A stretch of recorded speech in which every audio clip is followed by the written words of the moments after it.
എത്തിയത്. അവിടെ വെച്ച് ഗംഗയിൽ നിന്നും ഒരു പ്രത്യേക തരം സൈക്കിക് വൈബ്രേഷന്റെ അനുഭവം എനിക്ക് കിട്ടാൻ തുടങ്ങി. വേദനയോടെ ഞാൻ മനസ്സിലാക്കി, ഞാൻ അന്വേഷിച്ച് നടക്കുന്ന മാടമ്പിള്ളിയിലെ യഥാർത്ഥ മനോരോഗി എൻ്റെ അടുത്ത് നിൽക്കുന്ന ഗംഗയാണെന്ന്. ഗംഗയിൽ എന്തുകൊണ്ട്, എവിടെ വെച്ച്, എങ്ങനെ ഈ രോഗം ഉടലെടുത്തു?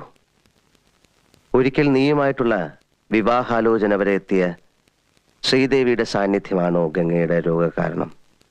അതറിയാനാണ് അന്ന് ഞാൻ ശ്രീദേവിയും കൂട്ടി അമ്പലത്തിൽ പോകാൻ പറഞ്ഞത്. പക്ഷെ ഗംഗയ്ക്ക് അതൊരു പ്രശ്നമേ അല്ലെന്ന് എനിക്ക് വളരെ വ്യക്തമായി. പഴങ്കഥയിലെ നാഗവല്ലിയുടെ ഒരു കാര്യം പറഞ്ഞ് ഗംഗയെ പ്രകോപിപ്പിക്കാൻ ഞാൻ ശ്രമിച്ചു. നാഗവല്ലിയുടെ ചിലങ്കയെ ചൊല്ലി എന്തൊക്കെയോ പറഞ്ഞ് ഞാൻ ഗംഗയോട് എതിർത്തു. ഗംഗ പ്രതികരിച്ചു. അതിശക്തമായി, അസാധാരണമായി. അപൂർവമായ ഒരു മനോരോഗത്തിന്റെ അഗ്നികുണ്ഡങ്ങൾ